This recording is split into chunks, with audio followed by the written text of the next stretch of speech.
Good afternoon, ladies and gentlemen. Welcome to the meeting of the Property Subcommittee at Staffordshire County Council today, Wednesday, the 5th of June 2024. First item on the agenda is apologies. Do I have any apologies for absence? Thank you, Chair. Yes, I've received apologies from Councillor Jonathan Price. Thank you. And Councillor Ian Parry as well, please.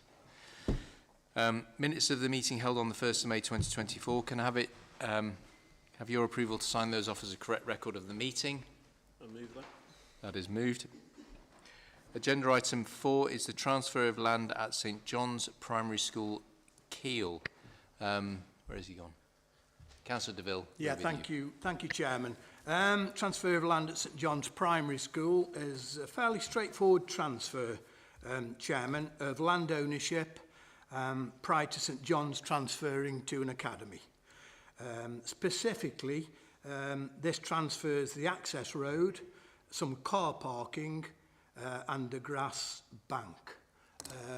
Any further information you'd wish to partake in? Jason Wilkinson, please. No, nothing further to add. It's a standard transfer that the trustees have called for. Okay, before we go around the table, Mr Turner, was there anything you wanted to add? No, it is just formalising the land ownership arrangements before an academy transfer. Thank you. Thank you.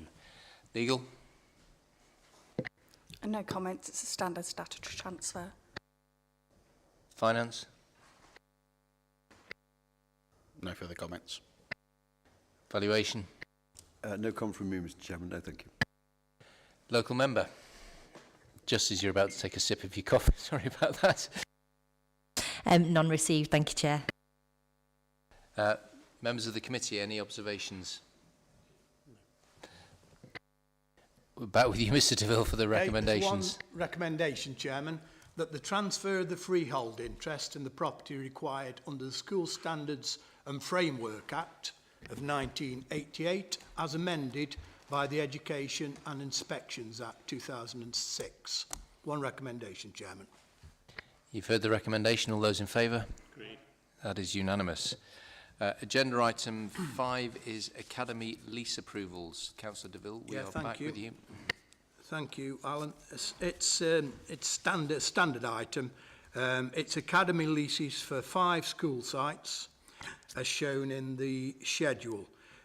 2 school buildings and playing fields at Millfield Primary School in Tamworth and at Chesley and Hay Primary School. 2 playing fields only at All Saints Church of England School in Ranton and St John's Church of England School in Keele, and 1 area of land used as a right-of-way at Moorgate Primary School in Tamworth. And again, I'd ask for Jason to make any further information announcements, please, Jason. Thank you. Again, all standard lease transfers, so nothing else to add. Legal? No comments. It's a standard academy transfer. Finance? No comments.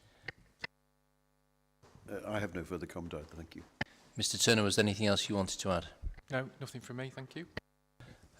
So going through the list of local members for this batch of transfers, Councillor Winnington, you're with us. Just a quick one. This was actually on the last property board for about 6 foot square on the plan. This one probably for Ian's team. Have we completely sorted out the footprint? Because I understand the school's owned by the county at the moment, or as we carry on forwards, and the playing fields by the diocese. Is that all top-ended and tails? Could I want us to come back again in a year's time? Yeah, I did realise this after the last meeting that we brought 2 together. That's why we've sort of sorted things out, and the one we're bringing today, we're doing it so it comes to the same committee, although they are slightly different transactions. So apologies for bringing you here again. So the last time was a transfer of the land so that the ownership was sorted, and then this is an academy lease for just the playing field. So for this type of school, the school trustees own the freehold of all of the school that is required for them, except for playing fields, and playing fields remain in the ownership of the county council. Then when a school academises, they've already got the ownership of the school buildings and car parking and access roads and that kind of thing. We then need to give them a lease for the playing fields for the continued operation of a school.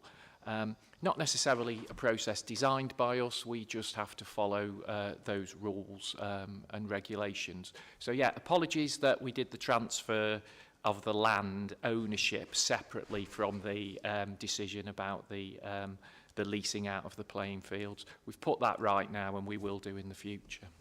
So just to clarify, does the diocese own any of it?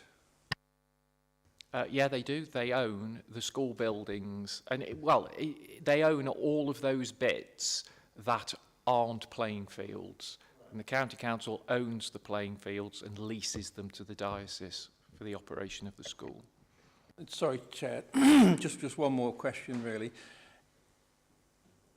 If the village wanted to use those playing fields in the future, they presumably would have to contact the diocese or the academy, which is which? It's all very complicated.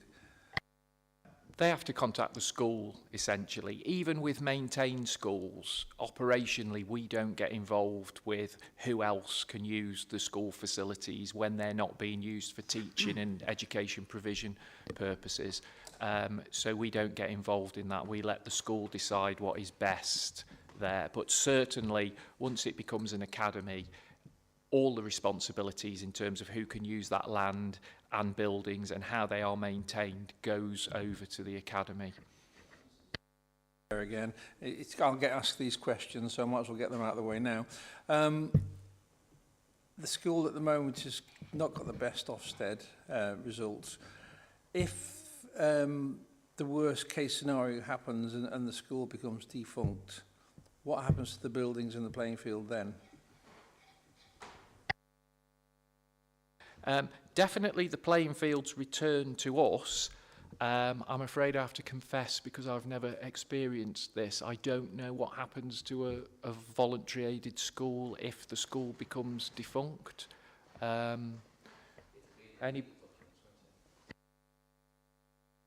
It would be back to the School Standards Framework Tax, I think. It's not one we've come across before, but it would still remain within the ownership of the diocese, unless directed otherwise by the Secretary of State, I believe. Mr. Chairman, I think I can help on this from a previous job. The diocese sell the property, but must account to us for all proceeds of sale. Councillor Winnington, there you have your answer. Anything else?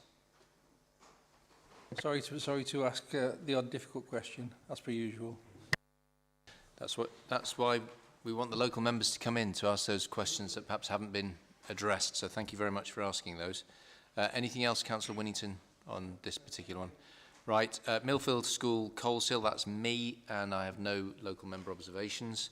Land adjoining Moorgate Primary School, Tamworth, that's Councillor Pritchard. Any observations from the local member? None received, Chair. Thank you.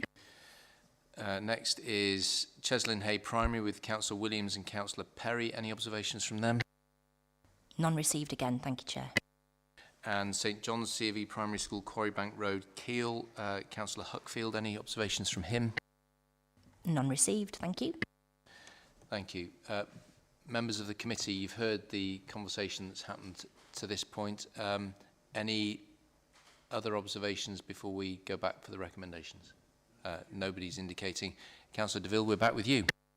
Thank you, Mr. White. So there's one very brief recommendation, colleagues, that the lease of the site set out in the schedule in the standard format be approved. All those in favour? Aye. That is unanimous. Moving forward then to agenda item number 6, Corporate Asset Management Strategy. I'm sure we've seen this a few times, but Councillor DeVille, we're back with you. Thank you, Mr. White. Yes, we've seen it a few times and discussed this. I'm really pleased to bring this to this committee this morning, Chairman. It's an excellent document. It's crystal clear, and it absolutely is a live working document. Essentially, colleagues, The strategy describes how we efficiently use and maintain our corporate properties. And for the first time, you'll see that we presented this strategy by district. So it's interesting and it's very clear to see what properties we own in each district of Staffordshire, what maintenance we need to carry out, what projects, capital projects, we carry out in each of the districts. And it's an excellent document, and I know that a lot of work has gone into this.